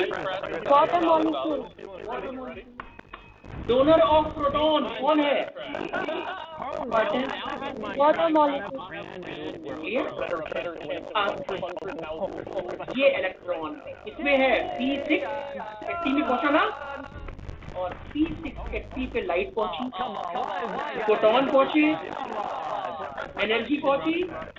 इलेक्ट्रॉन ने किसको, इलेक्ट्रॉन ने क्या ले ली? एनर्जी ले ली, और एनर्जी लेकर इलेक्ट्रॉन का ट्रांसपोर्ट शुरू हुआ। ट्रांसपोर्ट के लिए इलेक्ट्रॉन कैरियर प्रोटीन मौजूद है। ठीक है, अब एनर्जी लेकर चला, एनर्जी लेकर इलेक्ट्रॉन चला तो अपहिल मूवमेंट होगा या डाउनहिल? अपहिल हो गया। PQ के पास इलेक्ट्रॉन पहुंचा, जब PQ के पास इलेक्ट्रॉन पहुंचा तो PQ एनर्जाइज हो गया। PQ ने पंप की तरह बिहेव किया। PQ पंप, मतलब इस चीज को पंप किया। प्रोटॉन को जो स्ट्रोमा में थे, उन प्रोटॉन को भी और बन गया होगा PQH2। क्या बन गया होगा? इलेक्ट्रॉन प्रोटॉन दोनों आ गए, क्या बन गया होगा? क्या PQ हाइड्रोजन कैरियर नहीं हो गया ना? NCERT में बात तो लिखी है, लेकिन थोड़ी समझ में नहीं आ रही है। ऐसा लग रहा है वो गलत तरीके से लिखा गया है। NCERT ने लिखा थ्योरी में आगे जाकर कि ये जो इलेक्ट्रॉन का मूवमेंट चल रहा है, इलेक्ट्रॉन कैरियर प्रोटीन थी उसके थ्रू चल रहा है, लेकिन उनमें से जो एक्सेप्टर है वो हाइड्रोजन कैरियर की तरह ही काम कर रहा है।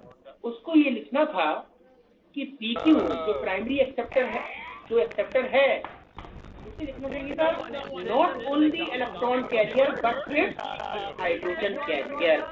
वो केवल इलेक्ट्रॉन कैरियर नहीं है, वो हाइड्रोजन कैरियर भी है। लेकिन NCERT ने कुछ इस तरीके से लिखा कि हमें पता चल रहा है कि PQ केवल हाइड्रोजन कैरियर है और वो इलेक्ट्रॉन कैरियर नहीं है।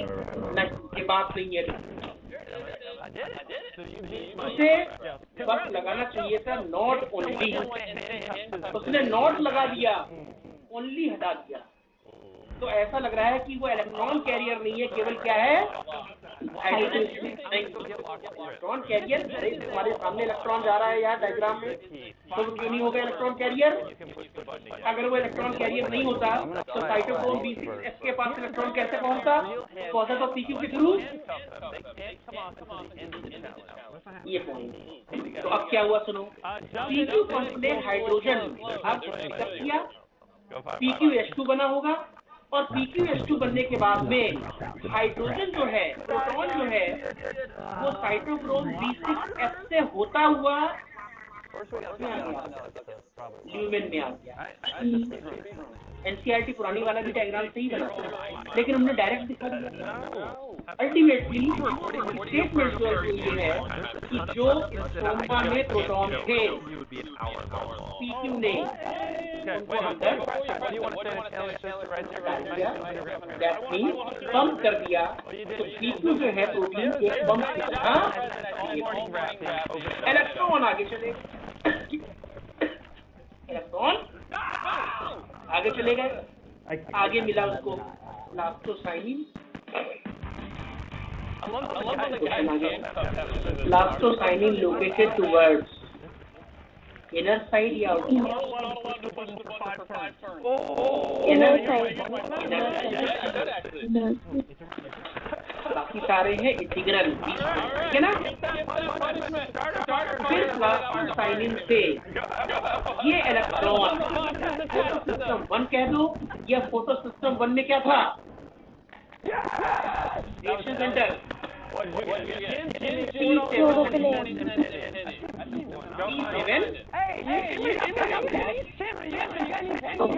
क्या फोटो सिस्टम वन के लिए कोई एक्सटर्नल सोर्स ऑफ इलेक्ट्रॉन था? इसमें वही इलेक्ट्रॉन आया है जो वाटर से चला था। वही वाला आया है, वही इलेक्ट्रॉन आया है। फिर क्वेश्चन फोटो सिस्टम 2 के लिए है क्या? P700 पहुंचने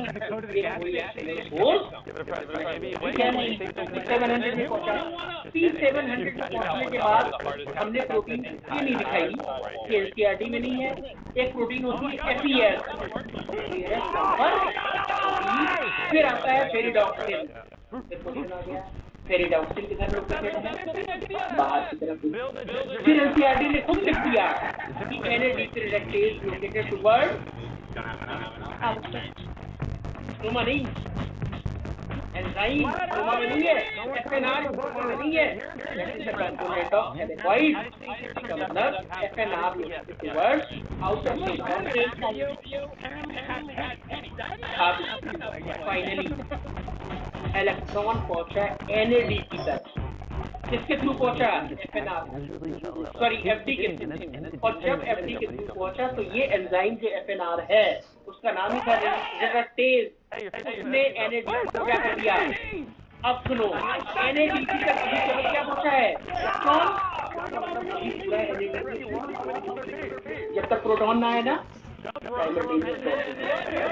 क्वेश्चन फिर बना final electron acceptor is NAD। Final electron acceptor क्या हुआ बेटा?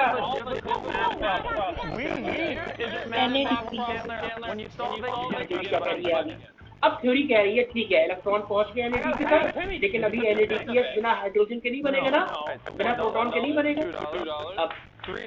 अब जो प्रोटॉन ल्यूमेन में जमा हुए, क्या प्रोटॉन में जमा होने से ल्यूमेन के अंदर एक ग्रेडियंट डेवलप नहीं हो गया? ग्रेडियंट को नाम दिया प्रोटॉन मोटिव फोर्स। क्या नाम दिया? Proton motive force. और जब ग्रेडियंट डेवलप हुआ, ये बताओ प्रोटॉन के ज्यादा होने से pH कम होगा या बढ़ेगा? कम होगा। जब प्रोटॉन डेवलप होता है उस टाइम पर ल्यूमेन का pH कम है या ज्यादा? कम है, कम है। ज्यादा हाइड्रोजन आयन इतना pH कम। अब ये प्रोटॉन ग्रेडियंट जो बना वो बाहर निकलने की कोशिश करेगा, वो ग्रेडियंट को ब्रेक करने की कोशिश करेगा, बैलेंस करने की कोशिश करेगा। अब प्रोटॉन से वही थ्योरी आ गई ऑस्मोसिस वाली, और नाम क्या दे दिया? केमी ऑस्मोसिस। मतलब अब ये प्रोटॉन बाहर निकलेंगे। तो क्वेश्चन प्रोटॉन बाहर निकलेंगे, फिर थैलेकॉइड मेम्ब्रेन में transmembrane protein, integral protein और ट्रांस मेम्ब्रेन प्रोटीन का नाम रखा TF0। क्या नाम रखा? प्रोटीन है, इंटीग्रल प्रोटीन है, ट्रांस मेम्ब्रेन प्रोटीन। CF0 के थ्रू बीच में क्या है? क्या है? Channel, hydrogen channel. अब उस चैनल के थ्रू, उस टनल के थ्रू ये प्रोटॉन ल्यूमेन से इधर आएंगे और जब स्टोमा में आएंगे तो pH चेंज होगा।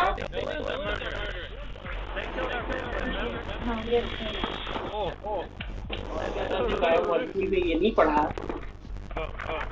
कि एंजाइम की एक्टिविटी pH पर भी डिपेंड होती है। अब प्रोटॉन से बाहर निकले तो pH में चेंज आया, pH में चेंज आया तो फिर एनसीईआरटी ने क्या लिखा? एक और प्रोटीन है CF1। क्या CF1 ट्रांस मेम्ब्रेन प्रोटीन है?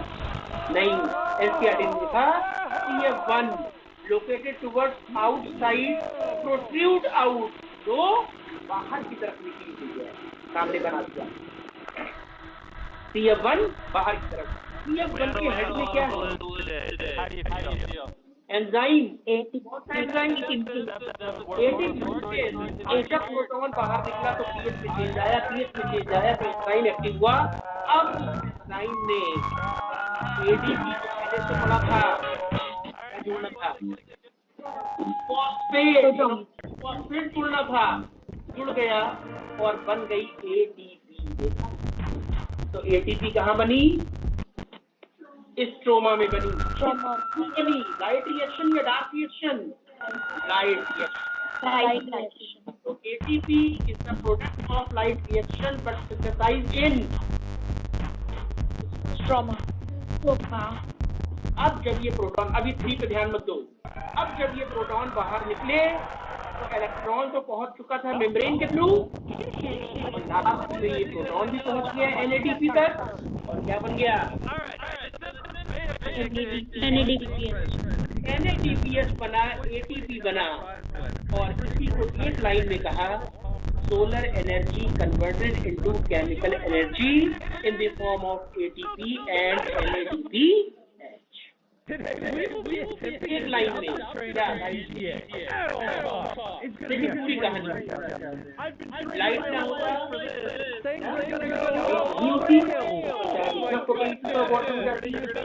क्या इलेक्ट्रॉन आगे बढ़ पाता?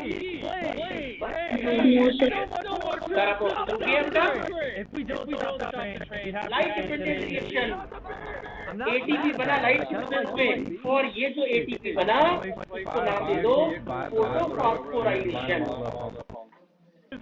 ATP का बनना phosphorylation in the presence of sunlight हुई, दैट इज फोटो।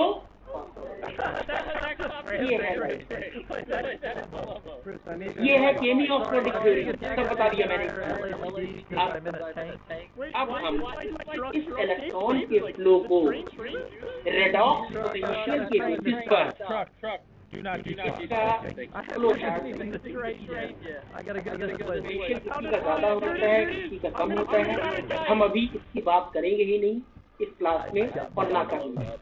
लेकिन जब रेडॉक्स पोटेंशियल के बेसिस पर इलेक्ट्रॉन का फ्लो देखा गया, सेम जो नीचे वाला डायग्राम अब आने वाला है वो ऊपर वाला ही डायग्राम है, लेकिन उसको रेडॉक्स पोटेंशियल स्केल के ऊपर बनाया गया। वही चीजें लाक्टोकिनोन, वही साइटोक्रोम, वही सारी चीजें लगी हुई है। ध्यान दो, हमने फोटो सिस्टम 2 को नीचे की तरफ और फोटो सिस्टम 1 को ऊपर की तरफ कर दिया। फोटो सिस्टम 1 ग्रेना के आउटर साइड पर और फोटो सिस्टम 2 ग्रेना या एनेकोइड के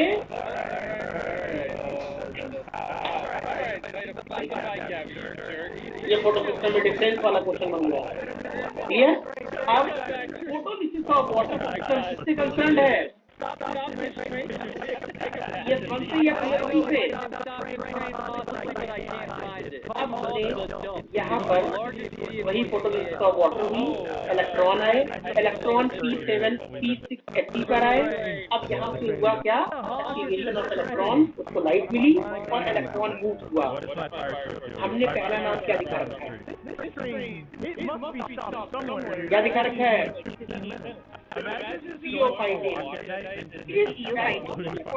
इस डायग्राम के अकॉर्डिंग हम अगर बात करें तो विच one is primary acceptor of electron? NCERT में नहीं लिखा, एनसीईआरटी ने सिर्फ नाम दिया है क्या कि इलेक्ट्रॉन को प्राइमरी एक्सेप्टर ने बस, कोई नाम नहीं, उसने CO5 हम नहीं किया क्योंकि उसने जो अपना रिएक्शन बनाया है वो बहुत। यहाँ से क्वेश्चन आ गया, अगर नाम दिया हो और नाम सुनने हो कि इलेक्ट्रॉन का प्राइमरी एक्सेप्टर कौन होगा तो फौरन टिक कर देना क्या, उसके बाद जाएगा P2 में। जबकि केमियोस्मोटिक थ्योरी में हमने CO5 को दिखाया ही नहीं था, डायरेक्ट उसमें ले गए थे। अब इस डायग्राम में जो तुम्हें ATP बनी दिखाई पड़ रही है साइटोक्रोम B6F और PC के बीच, नहीं, वो डायग्रामेटिक रिप्रेजेंटेशन है। ये मत समझना कि साइटोक्रोम B6F और PC के बीच ATP बना ना, ये ATP वैसे ही बना जो थ्योरी अभी बताई तुम्हें केमियोस्मोटिक, ये केवल डायग्राम के रिप्रेजेंटेशन के लिए दिखाया। दिमाग में ये चीज नहीं होनी चाहिए कि साइटोक्रोम B6F और प्लास्टोसाइनिन के बीच ATP बनेगा। अरे ATP ऐसे नहीं बनेगा, ATP के लिए तो केमियोस्मोटिक बिल्कुल वो थ्योरी फॉलो होगी तब ATP वही जो ऊपर बताया। लेकिन ध्यान दे दो कि इलेक्ट्रॉन चला तो फोटोसिस्टम 2 से, लेकिन वो फोटोसिस्टम 2 में वापस नहीं आया। अब इलेक्ट्रॉन ट्रांसपोर्टेशन वो पहुंच गया फोटोसिस्टम 1। पहली बार जब इलेक्ट्रॉन चला और 0.5 तक गया तो पूरी एनर्जी लेकर गया होगा। अब फिर अब आ गई प्रोटीन। अब जब इलेक्ट्रॉन एक प्रोटीन से दूसरी प्रोटीन में पास होगा तो क्या उसकी एनर्जी हीट की लॉस तो नहीं जाएगी हीट की फॉर्म में? तो अब फिर रह जाएगा या डाउन? अब शुरू हुआ डाउन हिल, और ये डाउन हिल कहाँ तक आया बेटा? T700 या फोटोसिस्टम 1 तक देखा। और अब T700 को फिर लाइट मिल रही है फोटोन, और अब ये इलेक्ट्रॉन फिर एनर्जी लेकर चलेगा। और जब ये एनर्जी लेकर चलेगा तो FD में जा रहा है, तो इसका मतलब ये फिर से क्या हो जाएगा? और FD के बाद जब ये NADP में पहुंचेगा तो क्या हो जाएगा?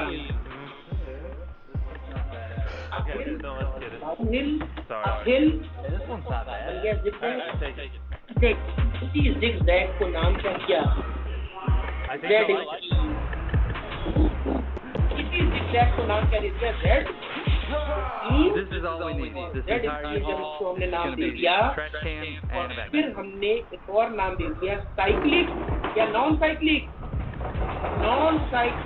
Photo phosphorylation. और नॉन साइक्लिक में क्या बना? Hey, do you think he wants this TV? ATP और NADPH। Alright, we'll get it. यही डोमिनेंस। एक CO2 के लिए 2 ATP और 2 NADPH बनेंगे एक CO2 के लिए। जब हम आगे पढ़ेंगे और देखेंगे रीजनरेशन में भी एक ATP लास्ट रिएक्शन के रीजनरेशन में भी एक ATP, और बाकी CO2 तो कितनी हुई रीजनरेशन में ना? तो सिर्फ क्या बना लिया जाए? ATP बना लिया जाए। NADP कोई मतलब नहीं क्योंकि CO2 तो है नहीं कहीं पर। तो वाला जो ATP है वो क्या वो फोटो सिस्टम से चलेंगे और वापस लौट आएंगे, और आप देख रहे हो ATP बन रही है। ओवरऑल एक CO2 के लिए 3 ATP और 2 NADPH जिसमें से 2 ATP और 2 NADPH बन जाते हैं नॉन साइक्लिक या Z स्कीम में। और बचा हुआ रिजनरेशन में जो एक ATP होता है वो किससे मिलता है? लेकिन ओवरऑल क्या साइक्लिक अगर चलता रहे तो नेवर। क्यों? NADPH नहीं बन पाएगा, और NADPH क्या है? Reducing power. क्वेश्चन आया अनअवेलेबिलिटी ऑफ CO2 पर। जब CO2 की अवेलेबिलिटी पुअर हो या ना हो सिस्टम ऑपरेट होगा साइक्लिक या नॉन साइक्लिक? NADP की जरूरत ही नहीं है ना, CO2 तो है नहीं, उस टाइम पर केवल क्या चलेगा? साइक्लिक को। फिर NCERT ने एक बात और क्या लिखा? उसने लिखा कि T700 पर जब इलेक्ट्रॉन आए तो इलेक्ट्रॉन जब आए तो इन्होंने फिर लाइट ली, फोटोन लिया, और फिर ये अपने अदर एक्सेप्टर की तरफ गए। अब यहाँ पे अदर एक्सेप्टर कौन सा है? FD।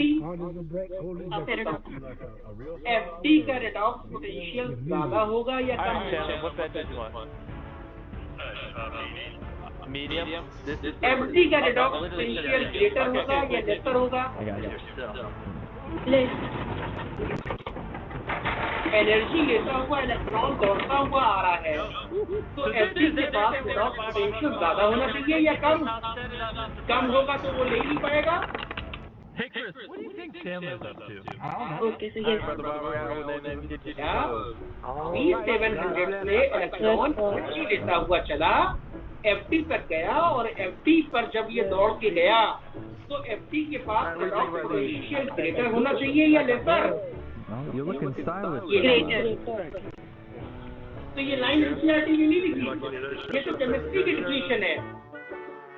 ये तो केमिस्ट्री की डिफिनेशन है कि कोई भी मॉलिक्यूल एनर्जी कंटेनिंग इलेक्ट्रॉन को तभी एक्सेप्ट कर पाएगा जब उसका रेडॉक्स पोटेंशियल कोई भी हो सकता है। अब जैसे पहले वाले केस में मैंने पूछा थियोफाइटिन का रेडॉक्स पोटेंशियल ग्रेटर से ज्यादा, फिर चल रहा है यार। अब फिर मूवमेंट तुमने कहा, हाँ बात में क्या सोचना है, हीट लॉस। क्लियर पॉइंट को एनसीईआरटी का। Thank you so much. अब यहाँ पर भी बन गई एटीपी और एनएडीपीएच। ये वही तरीका था जो केमी ऑस्मोटिक थ्योरी में पढ़ा, एक फ्लो चार्ट की फॉर्म में। इसको तुम ईटीएस भी कह सकते हो, इलेक्ट्रॉन ट्रांसपोर्ट सिस्टम। लेकिन कहाँ? एनेक्वाइड मेम्ब्रेन। लेकिन इलेक्ट्रॉन ट्रांसपोर्ट सिस्टम हुआ था कहाँ? मेम्ब्रेन पर भी। यहाँ पर भी एटीपी बनी थी और यहाँ पर भी ऑप्शन आएगा सिंथेसिस ऑफ एटीपी। ऑप्शन दिया हुआ है क्लोरोप्लास्ट, राइबोसोम, इस टाइप से क्या हो जाएगा? ये ऑप्शन दिया हुआ है synthesis of ATP, chloroplast, mitochondria, दोनों ऑप्शन सही। लेकिन अगर क्वेश्चन आएगा फोटोफॉस्फोराइलेशन तो केवल क्या होगा? और अगर क्वेश्चन आएगा ऑक्सीडेटिव फॉस्फोराइलेशन, अदरवाइज अगर सिंपल वे में लिखा हो सिंथेसिस ऑफ एटीपी तो ये फॉस्फोराइलेशन तो है। और F0 F1 पार्टिकल, यहाँ पर भी F0 F1 बिल्कुल सेम।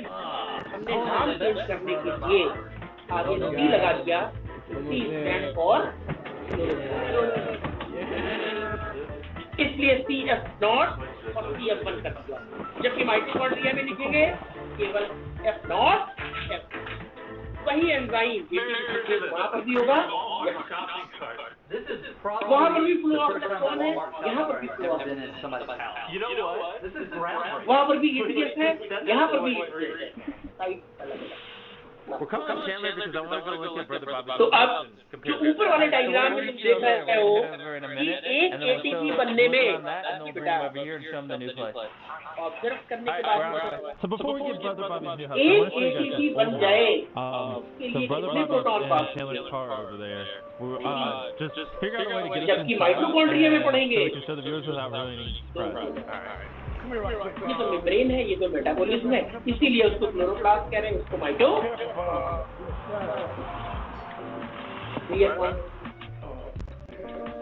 तो लाइट रिएक्शन में केवल और केवल क्या बनना था? एटीपी और एनएडीपी। और ये पूरी कहानी हुई एनेक्वाइड मेम्ब्रेन की ऊपर। ये पूरा इलेक्ट्रॉन ट्रांसपोर्ट हुआ, ये पूरी फोटोलिसिस ऑफ वाटर हुई। और स्टोमा में एटीपी और एनएडीएच तैयार है, स्टोमा में ही आगे का रिएक्शन होने और वो कार्बन डाइऑक्साइड जाएगी, वो एटीपी और एनएडीएच को यूटिलाइज करके कार्बोहाइड्रेट बना देगी, फिर बना देगी। लेकिन उसके लिए भी एक पूरा कोऑर्डिनेटेड साइक्लिक रिएक्शन होगा। And here's his bedroom.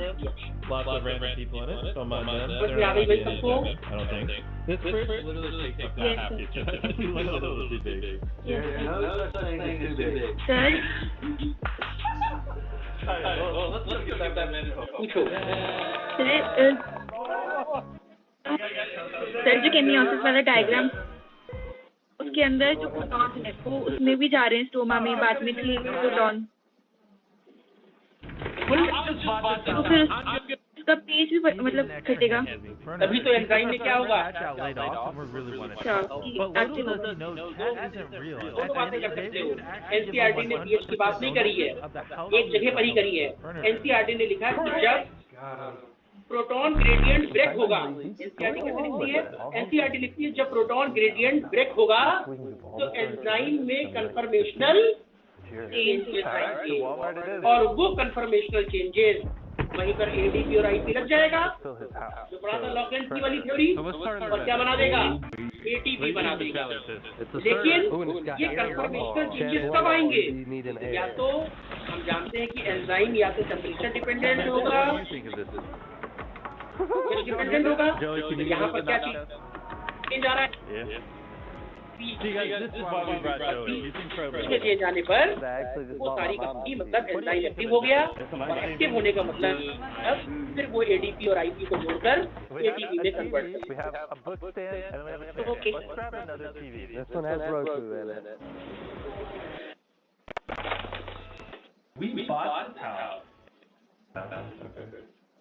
इस फाइल को मैं भेज दे रहा हूँ।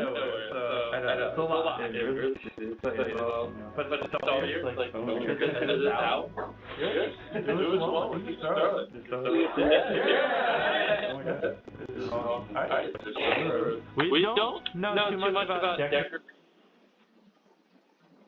I wanted to open a free bank, so I did what any logical person does. I rented it.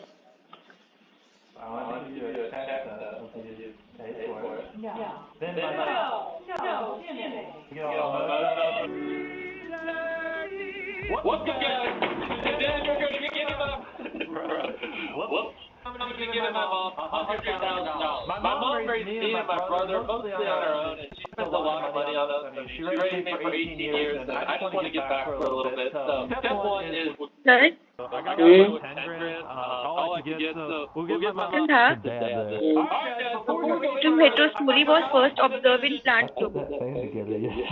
हाँ तो हेटेरोस्पोरी में अब सारे टेरिडोफाइट में नहीं, तो टेरिडोफाइट क्या थे, सर लेकिन ट्रू बोला तो ट्रू बायोफाइट मतलब सॉरी जिम्नो से नहीं होना चाहिए। नहीं, ऑल के लिए अगर बोला है, क्वेश्चन में क्या है, पहले तो उसके हमें क्वेश्चन क्या है और ऑप्शन क्या है, दोनों चीजें बताओ। सर क्वेश्चन तो ये है कि true heterospory was first seen in plant group which is true heterospory seen in फ्लैगेनेला। तो अगर उसमें कोई हेटेरोस्पोरस, अब ऑप्शन बताओ।